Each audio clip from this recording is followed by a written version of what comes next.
ኧረ ሰልቢነ dalaala salphina urdeetiidha kun ol fuudhee lafarra rukutee dhugaa waaqayyo nantuma maatti tumamee deemee jechuudha yaa nama dhiirri barana wal fixe ummanni ajaa'iba waaqayyo kaadhoo kaannaa geetu si baasa nageenyi waraarra waaqessin baay'eetti kabajamtoota furdootaa tokko akkam jirtu nagaa keessanii galata waaqayyoon nagaa koodhaa baga jiraatan isiniin jedha viidiyoo kee like share subscribe godhaa hundi keessanuu galatoomaan isiniin jedha egaa akkuma argitan jechuudha Sa'iidoon uummata lafarraa fixe jechuudha gaa'ii bakka namoonni tokko akkamii bixarra jedhu bakka bixarra fudhanii lola dhaqu jechuudha ingadda yeroo darbee argitaniirtu balaa Sumayyaatiin jechuudha gaa balaan Sumayyaa fi balaan Amiir dubbii guddaa uume jechuudha dubbii guddaa fidee balaa saniin kan ka'ee Amiir mana hidhaa seenee jechuudha erga inni mana hidhaa seenee immoo hiriyaan isaa Olii kan jedhamu suni ka Sa'iidoo dabaddabuudhaan dhaanuudhaaf sadi ta'anii ulee kun irfii ulee gurguddaa isaa qabatanii nama tokkicha eeggatanii jechuudha bira geenyan garuu hantuuta bishaan lixxe ta'an dhugaa dubbachuuf hantuuta bishaan lixxe qaaniidha kun qaanyiidha dhugaa hantuuta bishaan lixxe ta'anii afaan isaanii qabatanii dhiifama jedhanii biraa deemanii jechuudha kanaaf ammallee akkuma jalqaba irratti argitan kun immoo namichi kun firoo akkas jedhama natti fakkaata walaa Caaltuutii fi Muktaar jechuudha Caaltuuf Muktaar warri hin beekne hin jiru daa'ima tokko qabu erga hin bute araarfatanii cidha godhatanii daa'ima tokko argatanii jechuudha warri jiraachuu erga jalqabanii immoo maal gootarree dhiironni tokko gadin taa'an tiree akkuma saree kunoo akkuma sareen akkami lafa suufaa kakkaattu san akkasii jechuudha dhiirri tokko akkasii jechuudha kanaaf innillee dubartii biraa fuudhe jechuudha kanaaf Caaltuun immoo si wajjin barbaadu eega fuute achumatti jettee diddee jechuudha erga diddee booda dirqamaan ammallee dirqamaan ishee ukkaamsee fuudhe jechuudha ukkaamsee harka ishee hidhee dhugaa waaqayyo baay'ee nama gaddisiisa dhiirri dubartii akkana gochuun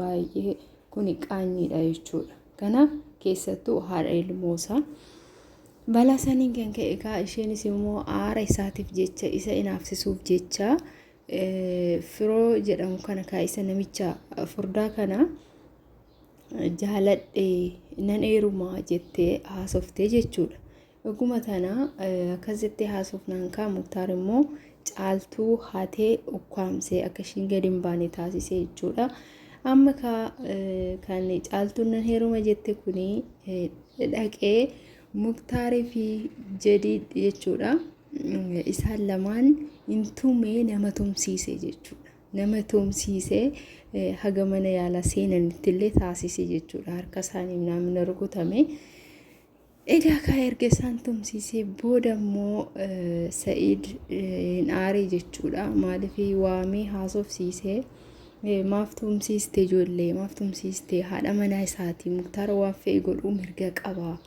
maaf tumsiiste jennaani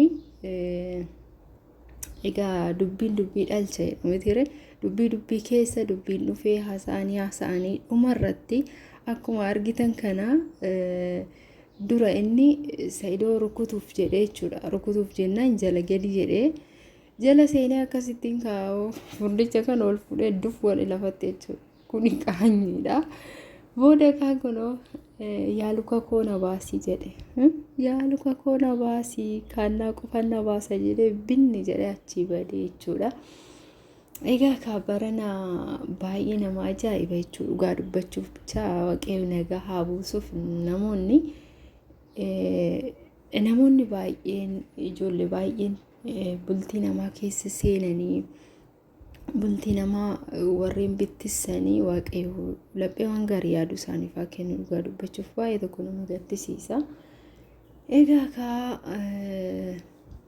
zooree maalidha deemanii isaan ilmoo walirraa qabu waan ta'eef araaramuun isaaniin oolu Muktaaris immoo mucayyoo duraa fuudhe jedhu sanillee hiike fakkaata deemtee natti fakkaata. Kanaafidha kan gara caaltuutti deebi'e jechuudha. Garuu jidduutti wal dabaddaba jechuudha. Dhugaanii kan nama kofalchiisu oguma kufaa ka'aa dheessu san kolfina qabe jechuudhaan dhugaa dubbachuuf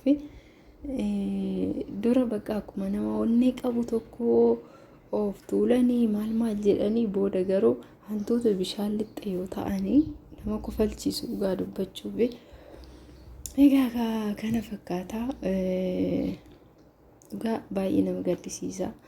Baay'een isaanii yuutuubaroonni ka baay'een isaanii bakka balaan piraankii balaan keessattuu balaan piraankii kun dhugaa dubbachuuf waa baay'ee balleessa jechuudha. Dhugaa waa baay'ee balleessa. Bultii keessatti erga bultii ijaarratte bultii keessatti piraankii gochuu piraankiin hin barbaachisu. Wankuma piraankiin hin barbaachisu jedhee yaadaan maaliif walitti nama buusa beektanii waan hin beekan waan hin yaadamne waan wal godhaniif walitti nama buusa. Namni immoo walitti bu'ee ogguma seexaanni jidduu isaanii seenaa jechuudha. Yeroo kana immoo dubbiin isaanii jabaachaa deema. Booda maaltu dhufa adda bahuu dhufa jechuudha.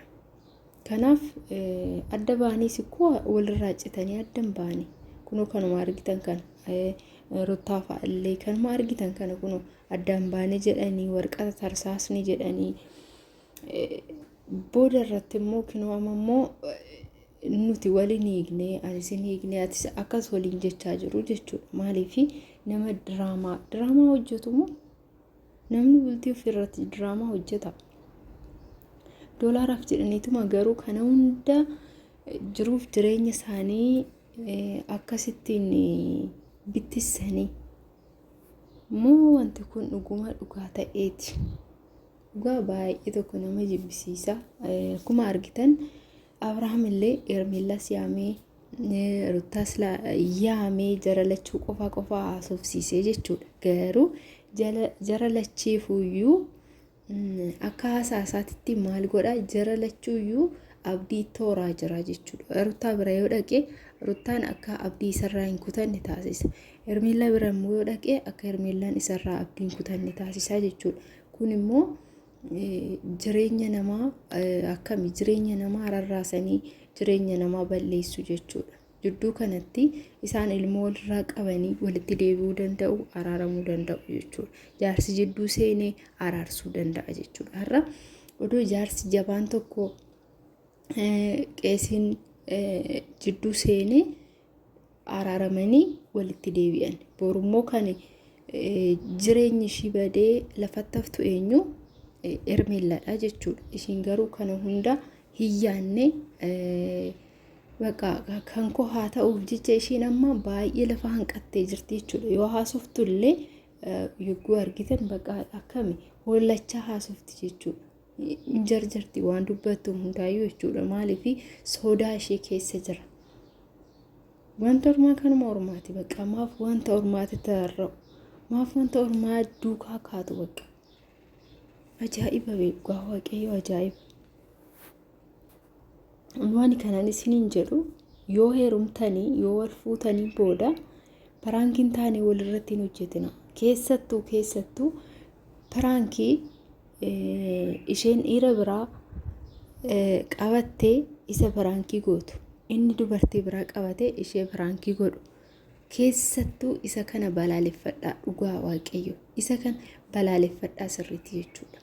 Eessaa piraankii akkanaa gonkumayyuu hin yaadina. Maaliif bultii namaa dhiiga? Yoo barbaadan illee mana keessatti walitti himtanii taphni taphatamu taphni taphachaa yuutuubiin hojjetamu bar waa baay'eetu jira dhugaa dubbachuuf jechuudha.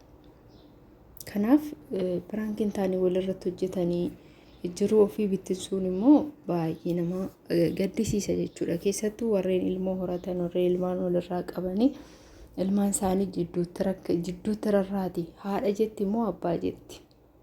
Dhugaa waaqayyo. Daa'imni jidduutti nama mararti jechuudha. Egaa kana fakkaataa dhugaa dubbachuuf baay'ee tokko na ajaa'ibeen viidiyoo hojjedhe isiniin jedhaa kabajamtoota hordoftoota koo. viidiyoo kiyya like share godha. Warreen haaraa taatan immoo subscribe gochuun na jajjabeessaa. Warreen na jajjabeessitan immoo galatoomaa isiniin jedha. Ulfaadha. Akkuma jirtanitti waaqayyo isin faana haa ta'u. Viidiyoo biraatti walitti deebinaa. Bye bye.